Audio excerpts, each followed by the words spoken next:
Hello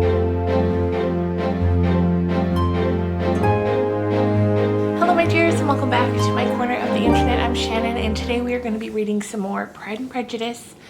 This is the second to last Pride and Prejudice video. We started reading this book in August of 2020. It's been a long haul. I'm able to read this book to you guys thanks to Project Gutenberg. It's a free website. They archive all books once they age out of copyright. We're also going to be using them for our next book, which is The Great Gatsby. So let's just get on into this, get this book finished up, and move on to the next one.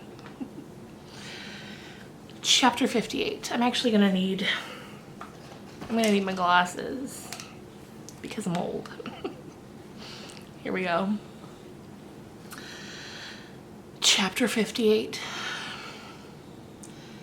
Instead of receiving any such letter of excuse from his friend as Elizabeth had half expected Mr. Bingley to do, he was able to bring Darcy with him to Longbourn before many days had passed after Lady Catherine's visit.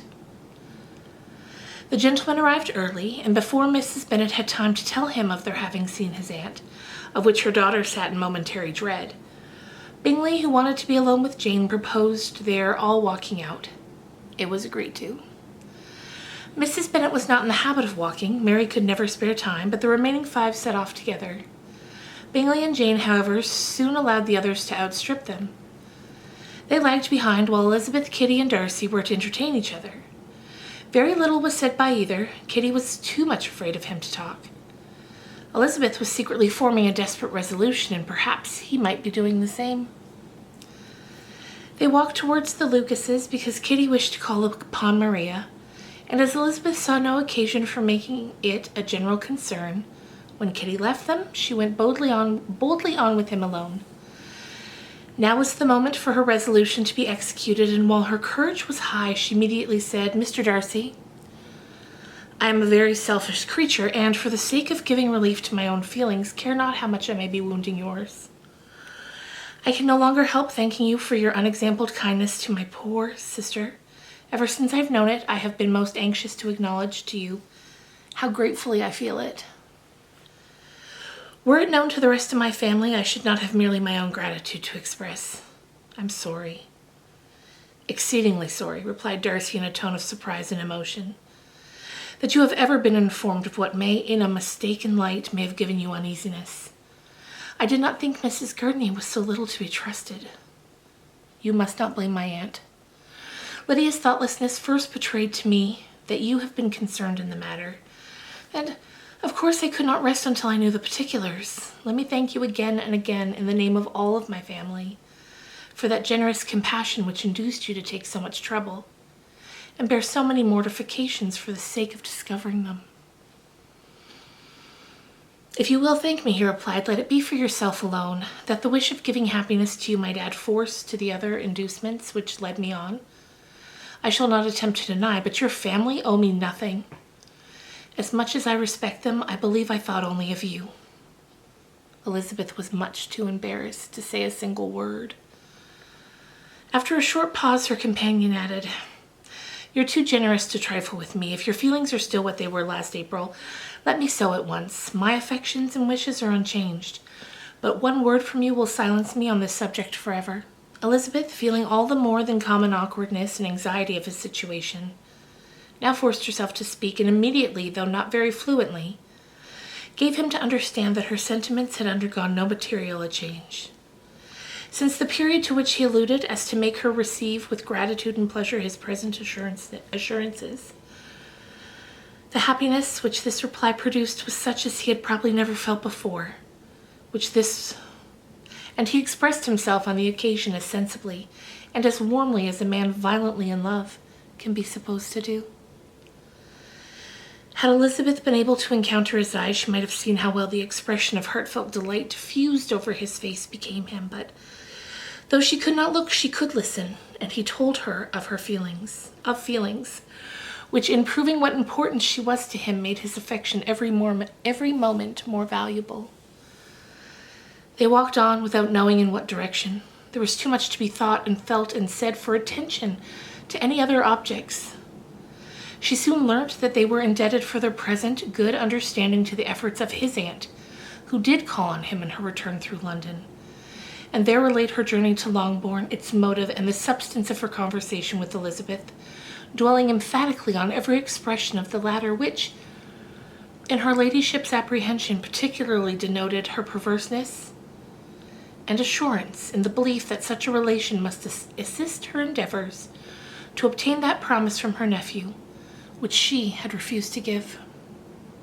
But, unluckily for her ladyship, its effect had been exactly contrariwise. "It taught me to hope," said he, "as I have scarcely ever allowed myself to hope before. I knew enough of your disposition to be certain that, had you been absolutely decided against me, you would have acknowledged it to Lady Catherine, frankly and openly." Elizabeth colored and laughed as she replied, "Yes, you know enough of my frankness to believe me capable of that. After abusing you so abominably to your face, I could have no scruple in abusing you to all your relations. What did you say of me that I did not deserve? For though your accusations were ill-founded, formed on mistaken premises, my behavior to you at the time had merited the severest reproof. It was unpardonable. I cannot think of it without abhorrence.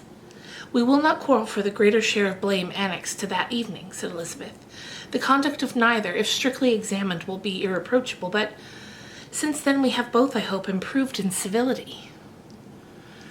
I cannot be so easily reconciled to myself. The recollection of what I said then, of my conduct, my manners, my expressions, during the whole of it is now, and has been many months, inexpressibly painful to me. Your reproof, so well applied, I shall never forget. Had you behaved in a more gentlemanlike manner, those were your words. You know not, you can scarcely conceive how they have tortured me, though it was some time, I confess, before I was reasonable enough to allow their justice." Well, I was certainly very far from expecting them to make such strong an impression. I had not the smallest idea of their being ever felt in such a way. I can easily believe that. You thought me then devoid of every proper feeling. I'm sure you did. The turn of your countenance I shall never forget, as you said that I could not have addressed you in any possible way that would induce you to accept me. Oh, do not repeat what I then said. These recollections will not do at all. I assure you that I have long been most heartily ashamed of it." Darcy mentioned his letter. "Did it," said he, "did it make you think better of me? Did you, on reading it, give any credit to its contents?" She explained what its effect on her had been, and how gradually all of her former prejudices had been removed. "I knew," said he, "that what I wrote must give you pain, but it was necessary. I hope you have destroyed the letter. There was one part especially, the opening of it, which I should dread you having the power of reading again. I can remember some expressions which might justly make you hate me.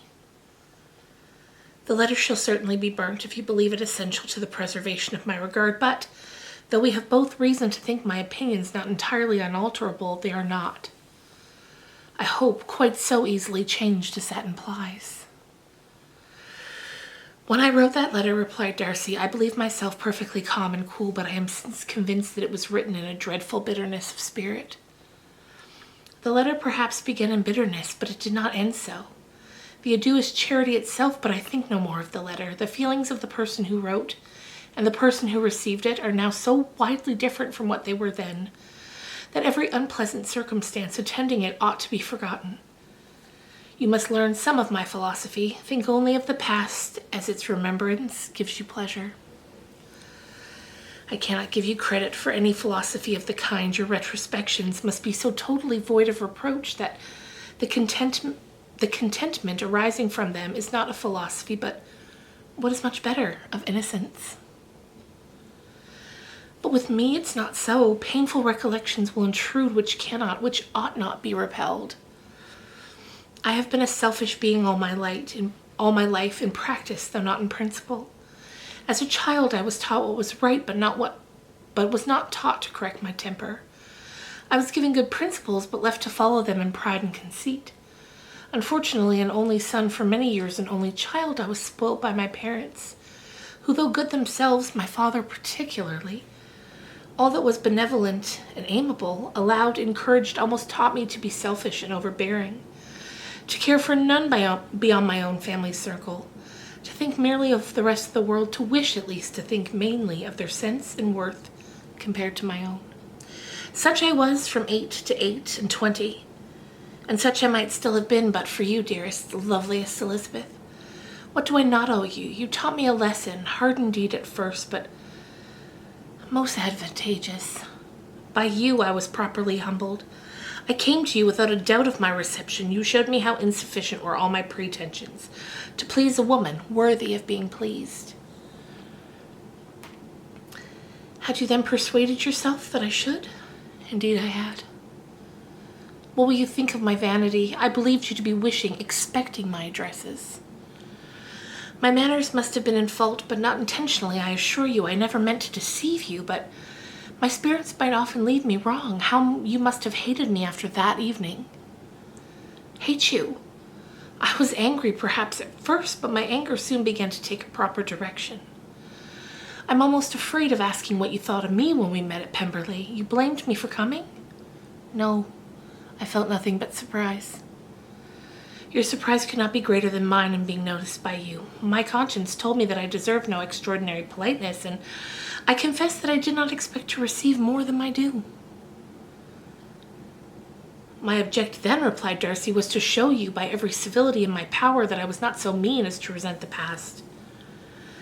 And I hope to obtain your forgiveness, to lessen your ill opinion by letting you see that your reproofs had been attended to.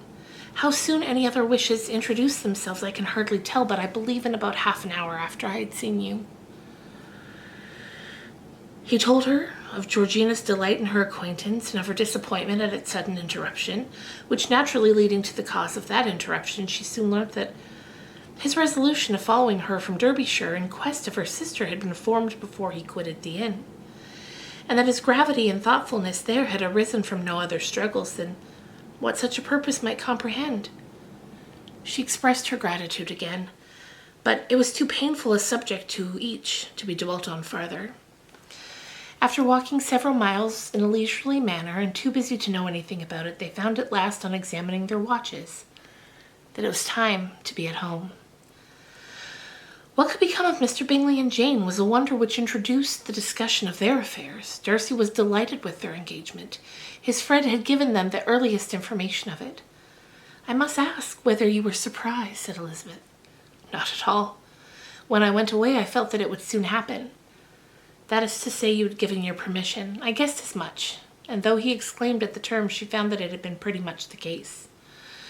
On the evening before my going to London, said he, I made a confession to him which I believe I ought to have made long ago. I told him of all that had occurred to make my former interference in his affairs absurd and impertinent. His surprise was great. He had never had the slightest suspicion. I told him, moreover, that I believed myself mistaken in supposing, as I had done, that your sister was indifferent to him, and as I could easily perceive that his attachment to her was unabated, I felt no doubt of their happiness together. Elizabeth could not help smiling at his easy manner of directing his friend. Did you speak from your own observation, she said, when you told him that my sister loved him, or merely from my information last spring? From the former. I had narrowly observed her during the 2 visits which I had made here, and I was convinced of her affection, and your assurance of it, I suppose, carried immediate conviction to him. It did. Bingley is most unaffectedly modest. His diffidence had prevented his depending on his own judgment in so anxious a case, but his reliance on mine made everything easy. I was obligated to confess one thing which, for a time and not unjustly, offended him. I could not allow myself to conceal that your sister had been in town 3 months last winter, that I had known it, and had purposely kept it from him. He was angry, but his anger, I am persuaded, lasted no longer than he remained in any doubt of your sister's sentiments. He has heartily forgiven me now. Elizabeth longed to observe that Mr. Bingley had been a most delightful friend, so easily guided that his worth was invaluable, but she checked herself and remembered that he had yet to learn to be laughed at, and it was rather too early to begin in anticipating the happiness of Bingley, which of course was to be inferior only to his own. He continued the conversation till they reached the house, In the hall they parted. Chapter 59. "My dear Lizzie, where can you have been walking to?" was a question which Elizabeth received from Jane as soon as she entered their room, and from all the others when they sat down to table. She had only to say in reply that she had wandered about till she was beyond her own knowledge. She colored as she spoke, but neither that nor anything else awakened a suspicion of the truth.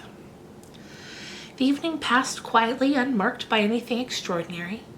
The acknowledged lovers talked and laughed, and the unacknowledged were silent.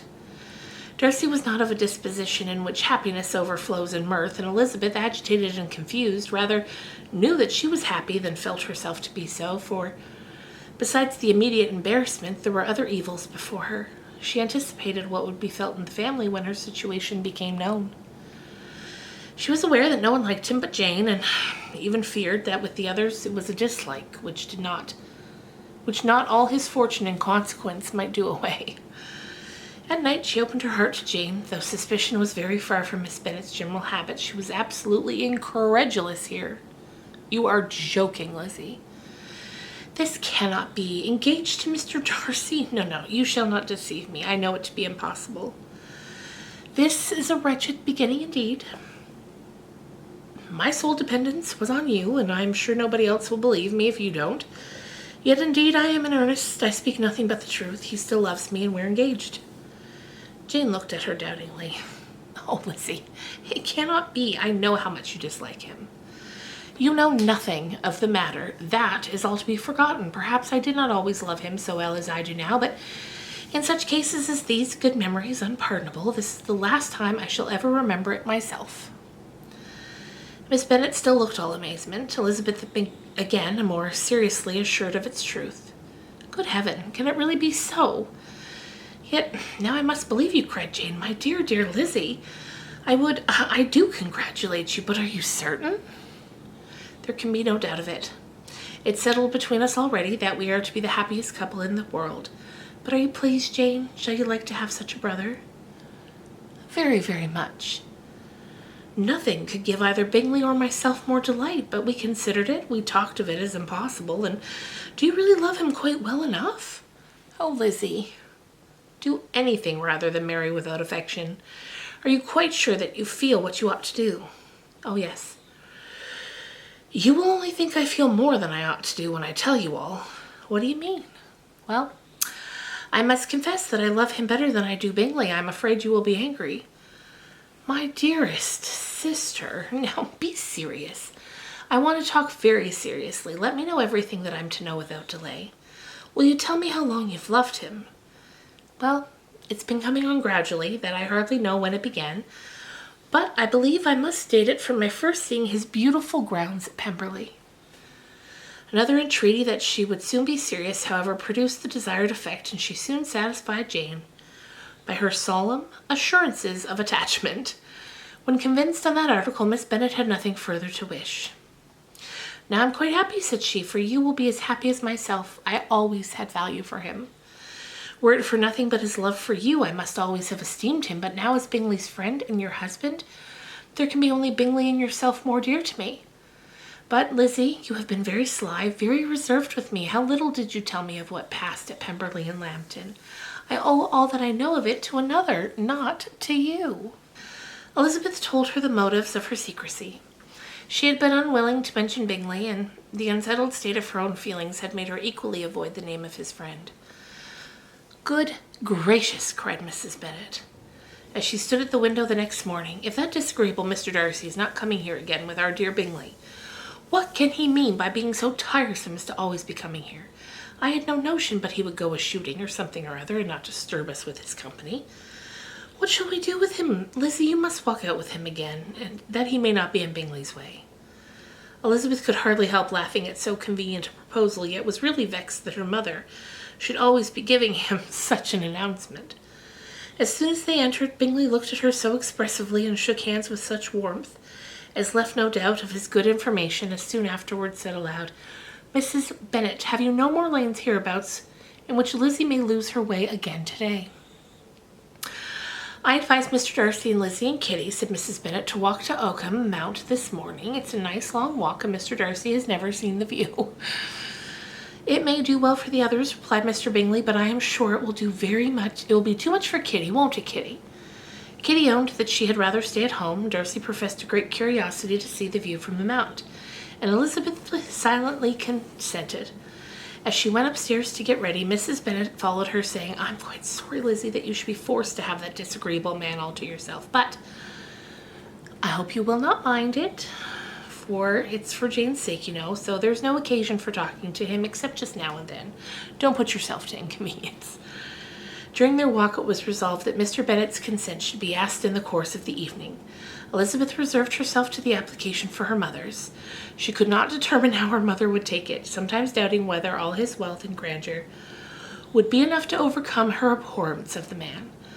But whether she was violently set against the match or violently delighted with it, it was certain that her manner would be equally ill adapted to do credit to her sense, and she could no more bear that Mr. Darcy should hear the first raptures of her joy than the first vehemence of her disapprobation. In the evening, soon after Mr. Bennet withdrew to the library, she saw Mr. Darcy rise also and follow him, and her agitation on seeing it was extreme. She did not fear her father's opposition, but he was going to be made unhappy, and that it should be through her means that she, his favourite child, should be distressing him by her choice, should be filling him with fears and regrets in disposing of her, was a wretched reflection. That she sat in misery till Mr. Darcy appeared again. When looking at him, she was a little relieved by his smile. "Go to your father. He wants you in the library." She was gone directly. Her father was walking about the room, looking grave and anxious. "Lizzie, what are you doing? Are you out of your senses to be accepting this man? Have you not always hated him?" How earnestly did she then wish that her former opinions had been more reasonable. It would have spared her from explanations and professions which it was exceedingly awkward to give, but they were now necessary, as she assured him with some confusion of her attachment to Mr. Darcy. "Or in other words, you're determined to have him. He's rich, to be sure, and you may have more fine clothes and fine carriages than Jane, but will they make you happy?" "Have you any other objection," said Elizabeth, "than your belief of my indifference?" "None at all. We all know him to be a proud, unpleasant sort of man, but this would be nothing if you really liked him." I do like him," she replied with tears in her eyes. "I love him. Indeed, he has no improper pride. He's perfectly amiable." "Lizzie," said her father, "I've given him my consent. He's the kind of man, indeed, to whom I should never dare refuse anything which he consented to ask. I give it now to you, if you're resolved on having him, but let me advise you to think better of it. I know your disposition, Lizzie. I know that you could be neither happy nor respectable unless you truly esteemed your husband, unless you looked up to him as a superior. Your lively talents would place you in the greatest danger in an unequal marriage. You know not what you are about." Elizabeth, still more affected, was earnest and solemn in her reply, and at length, by repeated assurances that Mr. Darcy was really the object of her choice, by explaining the gradual change which her estimation of him had undergone, relating her absolute certainty that his affection was not the work of the day, but had stood the test of many months' suspense, and enumerating with energy all his good qualities, she did conquer her father's incredulity and reconcile him to the match. "Well, my dear," said he, when she ceased speaking, "I have no more to say. If this is the case, he deserves you. I could not have parted with you, my Lizzie, to anyone less worthy." To complete the favourable impression, she then told him what Mr. Darcy had voluntarily done for Lydia. He heard her with astonishment. This is an evening of wonders indeed. He then recollected her embarrassment a few days before on his reading Mr. Collins's letter, and after laughing at her some time, allowed her at last to go, saying, as she quitted the room, "If any young men come for Mary or Kitty, send them in, for I am quite at leisure."